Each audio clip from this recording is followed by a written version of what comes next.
उत्तर प्रदेश में हुए निकाय चुनाव के बाद नगर महापालिका के अध्यक्ष और नगर निगम के महापौरों की कार्यशाला आयोजित की गई थी। उत्तर प्रदेश की राजधानी लखनऊ के इंदिरा गांधी प्रतिष्ठान में कार्यशाला आयोजित की गई थी, जो सुबह से लेकर पूरी शाम तक चली, जिसमें तमाम मुख्यमंत्री से लेकर डिप्टी सीएम से लेकर नगर विकास मंत्री भी शामिल हुए थे। इसी दौरान मुख्यमंत्री योगी आदित्यनाथ ने एक बड़ी महत्वपूर्ण घोषणा भी की है। नगर पंचायत, नगर पालिका और नगर निगम में अगर अच्छा काम किया जाएगा, शुद्ध पेयजल और सफाई का पैरामीटर तय किया जाएगा। उसमें प्रथम स्थान पाने वाले नगर पंचायतों को 1 करोड़ रुपए, नगर पालिका को 2 करोड़ रुपए और नगर निगम को 10 करोड़ रुपए दिया जाएगा। माना जा रहा है कि इस पूरे मेरिट के अनुसार ये तय किया जाएगा कि कौन से नगर पालिका अध्यक्ष और कौन से महापौर अच्छा काम कर रहे हैं। इसी तर्ज पे पूरे 5 साल तक एक पैरामीटर भी तय किया जाएगा।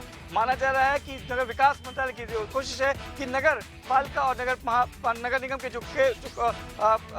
जो काम है उसको पूरा 5 साल में एक साथ खत्म किया जाए, ताकि जो चुनाव हो वो तय समय पे हो सके। राजधानी लखनऊ में एक और महत्वपूर्ण भवन बनने जा रहा है, जिसका शिलान्यास मुख्यमंत्री योगी आदित्यनाथ ने आज कर दिया है। उत्तर प्रदेश आपदा प्रबंधन प्राधिकरण के भवन का निर्माण आज से लखनऊ में शुरू हो गया। मुख्यमंत्री योगी आदित्यनाथ ने आज इस भवन का शिलान्यास किया। हालांकि यह 66 करोड़ की लागत से 1.5 एकड़ जमीन में बनेगा। पूरे प्रदेश भर में होने वाली विभिन्न आपदाओं के लिए कहीं न कहीं काफी यह भवन मददगार होगा, जहां से पूरे प्रदेश भर के उन जिलों में जहां पर किसी भी तरीके की प्राकृतिक विभीषिका आएगी, वहां पर मदद पहुंचाने के लिए यह भवन काम करेगा।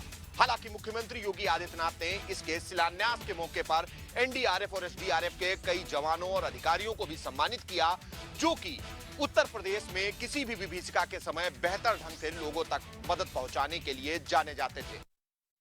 केंद्र सरकार के 9 साल पूरे होने पर आज गोंडा के नंदिनी नगर में एक प्रेस कॉन्फ्रेंस आयोजित की गई, जिसमें अल्मोड़ा के सांसद अजय टमटा पहुंचे और बृजभूषण शरण सिंह पहुंचे, जहां पे ये प्रेस कॉन्फ्रेंस का आयोजन किया गया। जिसके बाद में अल्मोड़ा के सांसद ने 9 साल केंद्र सरकार के पूरे होने पर उनकी कई उपलब्धियां गिनाई। जिसके बाद में बोलते हुए कैसरगंज सांसद ने जो प्रेस कॉन्फ्रेंस की, उसमें साफ तौर पे कैसरगंज सांसद ने जो रेसलर्स का जो मुद्दा चल रहा है, जिसको लेकर के कैसरगंज सांसद ने कहा कि पहले भी मैंने यही कहा था और मैं फिर यही कह रहा हूं और इसी बात पे मैं फिर अटल हूं कि मामला जो है इसकी पूरी जांच चल रही है। दिल्ली पुलिस इसकी पूरी जांच कर रही है और जांच के बाद में अगर मैं दोषी पाया जाता हूं तो इसमें किसी को कहने की ज़रूरत नहीं है। अगर मैं दोषी पाया जाता हूं तो मैं खुद फांसी चढ़ जाऊंगा। इस तरीके की तमाम जो मुद्दे थे, उन मुद्दों से लगातार बचते नजर आए। उन्होंने पहले की जो बात कही थी उसी पे कैसरगंज सांसद अटल रहे। आम आदमी पार्टी के नेता और दिल्ली के पूर्व डिप्टी सीएम मनीष सिसोदिया की मुश्किलें कम होने का नाम नहीं ले रही है। आज दिल्ली के राउज एवेन्यू कोर्ट में मनीष सिसोदिया मामले में सुनवाई हुई। इस दौरान ईडी ने राउज एवेन्यू कोर्ट को बताया कि जितने भी आरोपी हैं उनको चार्जशीट की कॉपी दी जा चुकी है। मनीष सिसोदिया की ओर से भी आज दलीलें दी गई। सीधे तौर पर मनीष सिसोदिया चूंकि वीडियो कॉन्फ्रेंसिंग के जरिए जुड़े हुए थे, मनीष सिसोदिया ने कहा कि पिछली बार दिल्ली पुलिस ने कहीं न कहीं उनके साथ मैन हैंडलिंग की, यानी कि मनीष सिसोदिया की ओर से ये आरोप लगाए गए। इसके साथ ही मनीष सिसोदिया से जब राउज एवेन्यू कोर्ट ने पूछा कि क्या आप अगली बार वीडियो कॉन्फ्रेंसिंग के साथ ही ये पेशी करना चाहते हैं, यानी कि जुड़ना चाहते हैं सुनवाई पर, तो मनीष सिसोदिया ने कहा कि नहीं, हम फिजिकल रूप से यहाँ पे राउज एवेन्यू कोर्ट में जुड़ना चाहते हैं। हालांकि दिल्ली पुलिस की ओर से और ईडी की ओर से सीधे तौर पे सुरक्षा कारणों का हवाला देते हुए ये कहा गया कि अगली बार जब सुनवाई हो तो वीडियो कॉन्फ्रेंसिंग के जरिए ही ये पूरी सुनवाई की जाए। इस पूरे मामले में अब अगली सुनवाई 19 जुलाई को होगी। तब देखना होगा कि मनीष सिसोदिया की ओर से क्या कुछ दलीलें दी जाती है। हालांकि पिछली बार जो मैन हैंडलिंग का आरोप मनीष सिसोदिया ने लगाया है, उसको लेकर राउज एवेन्यू कोर्ट ने उस सीसीटीवी फुटेज को संरक्षित करने का भी आदेश दिया है। अब देखने होगा अगली सुनवाई में मनीष सिसोदिया क्या कुछ दलीलें देते हैं। इसके अलावा दिल्ली पुलिस और ईडी की ओर से क्या कुछ दलीलें दी जाती है। क्या वाकई में राउज एवेन्यू कोर्ट मनीष सिसोदिया को राहत देता है या नहीं देता है। जब बात करते हैं सुल्तानपुर की, जहां पर आज उत्तराखंड सरकार में मंत्री शिक्षा व स्वास्थ्य डॉक्टर धन सिंह रावत आज सुल्तानपुर पहुंचे। यहां उन्होंने जिला पंचायत के मीटिंग हॉल में प्रेस कॉन्फ्रेंस करके मीडिया को बताया कि जिस तरह से मोदी जी ने 9 वर्ष पूरे किए हैं, उसको देखते हुए कहना गलत ना होगा कि उन्होंने सारे जो कार्य किए हैं वो उत्कृष्ट कार्य हैं। और आज भारत की स्थिति जिस तरह से उभर के सामने आई है, उससे कहना गलत ना होगा कि भारत का मान सम्मान विदेशों में बढ़ाया है। और उन्होंने भी बताया जिस तरह से मोदी जी ने खेलो इंडिया अभियान के तहत खिलाड़ियों की प्रतिभाओं को निखारने के लिए ये अभियान चलाया और उनको देश और प्रदेश में और विदेशों में मेडल प्राप्त हुए, जिससे देश का गौरव बढ़ा। साथ ही उन्होंने भी बताया कि हमारा जो जनसंपर्क अभियान चल रहा है 1 जून से लेकर 30 जून तक, उसके लिए हमारे सभी कार्यकर्ता पदाधिकारी हों, चाहे वो मंत्री हों, चाहे वो सांसद हो, चाहे विधायक हों, वो सभी जनसंपर्क अभियान में लगे रहेंगे और सुल्तानपुर शहर के 1.5 लाख लोगों को जनसंपर्क अभियान में जाकर के उनसे मिलेंगे, अपनी योजनाओं को बताएंगे, अपने विकास कार्यों को बताएंगे, किस तरह से हमने विकास कार्य किए हैं और हमारी योजना आगे क्या है। साथ ही उन्होंने भी बताया जिस तरह से मोदी जी प्रदेश को चला रहे हैं और योगी जी देश को चला रहे हैं, कहीं से भी देश का मान नहीं घटा है। देश चाहे शिक्षा में रहा हो, चाहे स्वास्थ्य का रहा हो, चाहे बिजली का रहा हो, चाहे सड़क का रहा हो, चाहे पानी का रहा हो, हर क्षेत्र में हमारी सरकार ने और योगी जी ने, मोदी जी ने कार्य किया है और ये उत्कृष्ट कार्य हम जनता के बीच जा करके उनको बताएंगे और आगे हमारी योजनाएँ हैं उसके बारे में हम जनता को बताएंगे किस तरह हमारी योजनाएँ हैं और किस पर हम काम करेंगे। उत्तर प्रदेश की भारतीय जनता पार्टी की सरकार को कांग्रेस के प्रदेश अध्यक्ष ब्रजलाल खाबरी ने एक प्रेस कॉन्फ्रेंस की और उसके बाद से कई तंज कसे। साफ तौर पे सरकार पर निशाना साधते हुए उन्होंने कहा कि सरकार की नीतियों के अलग से काम हो रहा है, यानी साफ तौर पे जो ऐसी जगह है जहां पे पानी की बड़ी समस्या है, उन पानी की समस्याओं को लेकर के सरकार को सचेत होना चाहिए। इसके साथ ही साथ उन्होंने प्रेस कॉन्फ्रेंस में ये भी कहा कि बहुत से ऐसे दल हैं जो हमारी पार्टी में शामिल होने जा रहे हैं, यानी साफ है कि जिस तरीके से आने वाले 2024 के चुनाव हैं, 2024 के चुनाव को देखते हुए कांग्रेस की पार्टी ने भी अब अपने आप को खड़ा करते हुए दिखा रही है। यानी साफ है कि जिस तरीके से योगी सरकार की नीति है, उन नीति को विरोध भी किया है। इसके साथ ही साथ में अपने पार्टी को 2024 के चुनाव में मजबूती की दिशा में ले जाने की बात भी कहते नजर आ रहे हैं। आगरा के एतमादपुर स्थित मितावली के शेखपुरा वासियों की 8 साल से नहीं बुझी प्यास। गांव वासियों का आरोप है कि कई बार शासन से लेकर प्रशासन तक कई लोगों से शिकायत की, लेकिन यहां के पानी का समाधान आज तक नहीं हुआ। लोगों का आरोप है कि 2024 में जो चुनाव आएगा, यदि समस्या का समाधान नहीं हुआ तो पूरा गांव वोट का बहिष्कार भी करेगा। हालांकि इस पूरे मामले को लेकर यहाँ के गांव वासियों ने यहाँ के विधायक, सांसद और अधिकारियों से कई बार शिकायत की है, लेकिन कोई कार्रवाई नहीं हुई। अब देखने वाली बात यह है कि पूरे मामले में सरकार और प्रशासन कब कार्रवाई करेगा। क्योंकि आगरा के शमशाबाद में एक बड़ा सड़क हादसा हो गया।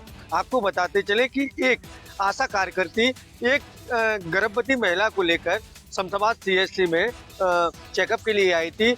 इसी दौरान जब वो चेकअप कराकर वापस अपने गांव तीनों बाइक पर जा रहे थे, इसी दौरान आगरा की तरफ से आ रही रोडवेज बस ने उनको टक्कर मार दी, जिसमें जो आशा कार्यकर्ती थी उसके ऊपर से रोडवेज गाड़ी निकल गई, जिसके बाद उसे हॉस्पिटल ले जाएगा, जहां डॉक्टरों ने उसे मृत घोषित कर दिया। वहीं आशा कार्यकर्ती की मौत के बाद जो परिजनों हैं वह एकदम आक्रोशित हो गए और पुलिस भी मौके पर आ गई। पुलिस ने सबको कब्जे में लेकर पोस्टमार्टम के लिए भेजा।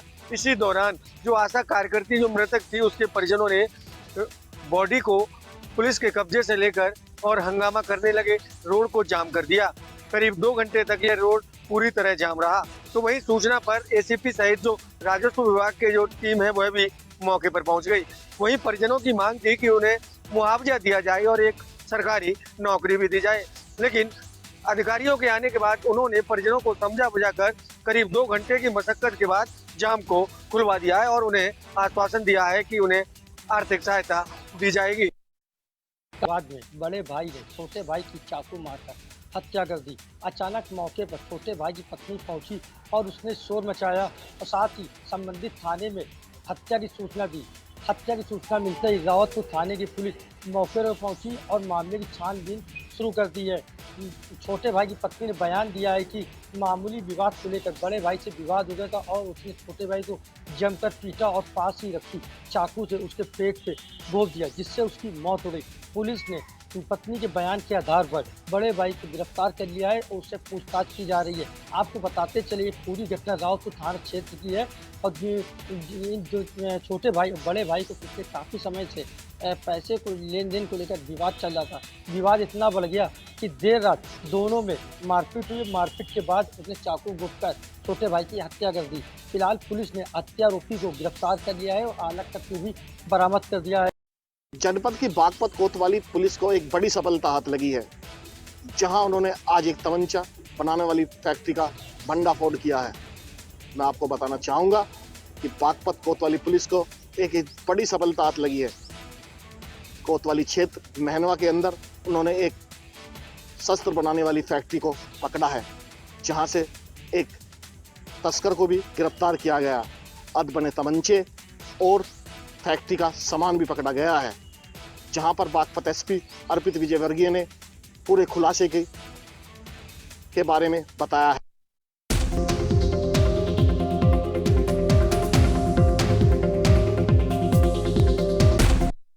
शेरकोट में इतनी बड़ी दर्दनाक घटना सामने आई थी, 5 दिन हो गए उस घटना को, लेकिन अभी तक कोई पुलिस ने खुलासा नहीं किया।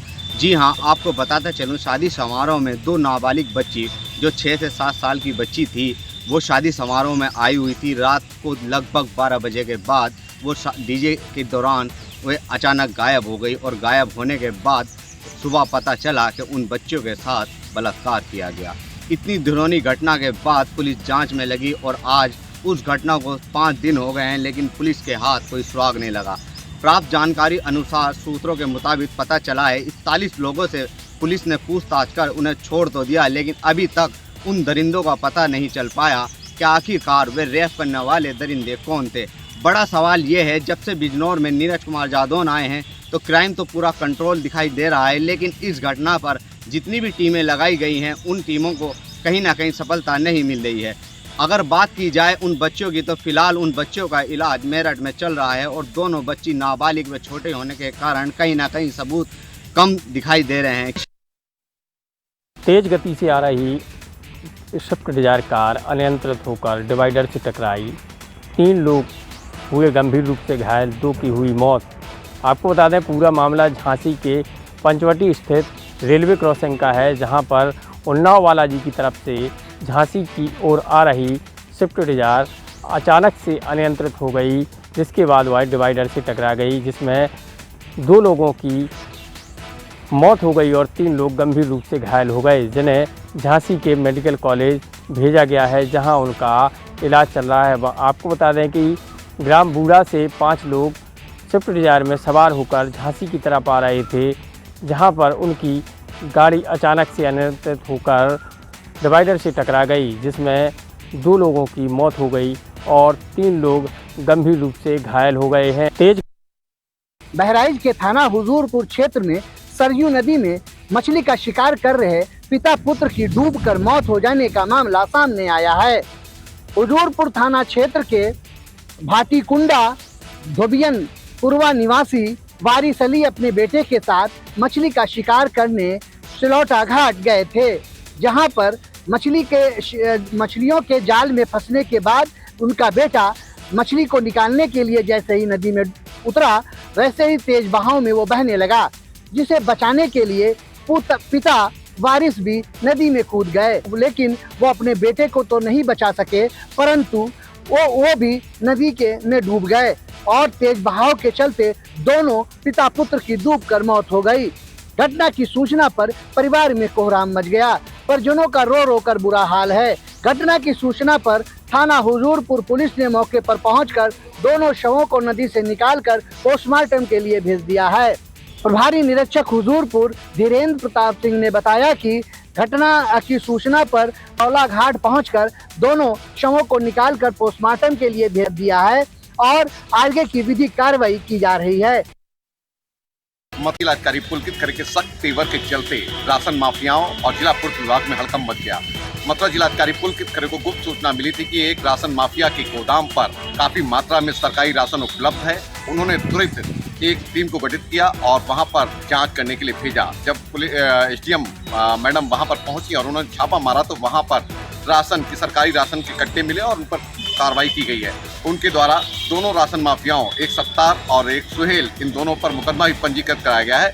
मथुरा जिलाधिकारी पुलकित खरे के सख्त निर्देश हैं कि अब मथुरा जनपद में राशन माफिया जो भी हैं उन सभी के गोदामों पर छापा मारकर सख्त कार्रवाई की जाएगी और जिला पूर्त विभाग को भी सख्त निर्देश दिए हैं कि जो राशन की दुकानें हैं उन पर जो पर्चियां निकलती हैं वो प्रत्येक कार्डधारक को पर्ची मिले। यदि पर्ची नहीं मिली तो जिला पूर्त विभाग के खिलाफ भी कार्रवाई की जाएगी, क्योंकि जो राशन की पर्चियां हैं ये राशन की दुकान वाले देते नहीं हैं, जिनके कारण खाद्यान्न का घोटाला होता है और इस कारण मथुरा में भारी मात्रा में यहाँ पर कम से कम 1 दर्जन से अधिक राशन माफिया सक्रिय हैं, जो कि गरीबों को राशन को निगल जाता। क्रिकेट का नाम सुनते ही क्रिकेटर के मन में एक लालसा जाग जाती है कि बैट कहाँ है और बॉल कहाँ है। आईपीएल ख़त्म हुआ, लेकिन अभी आईपीएल ख़त्म होने का नाम दूसरी जगह नहीं ले रहा। लगातार टूर्नामेंट हो रहे हैं, लगातार क्रिकेटर्स खेल रहे हैं, अपने जो उनके पास प्रतिभा है उसको निखारने का लगातार प्रयास कर रहे हैं। वहीं जिसको देखते हुए व्यापार मंडल ने भी जो है ऐसा ही एक टूर्नामेंट करने की बात की। आपको बता दें जनपद पीलीभीत के विकासखंड बिलठंडा में शहीद भगत सिंह क्रिकेट टूर्नामेंट का आयोजन किया गया, जिसमें आज फ्रेंडली मैच खेला गया। वो फ्रेंडली मैच पुलिस प्रशासन और पत्रकारों के बीच खेला गया। तो वहीं मैदान पर दोनों टीमें पहुंची, टॉस हुआ और पुलिस प्रशासन ने टॉस जीता और पहले बल्लेबाजी करने का फैसला किया।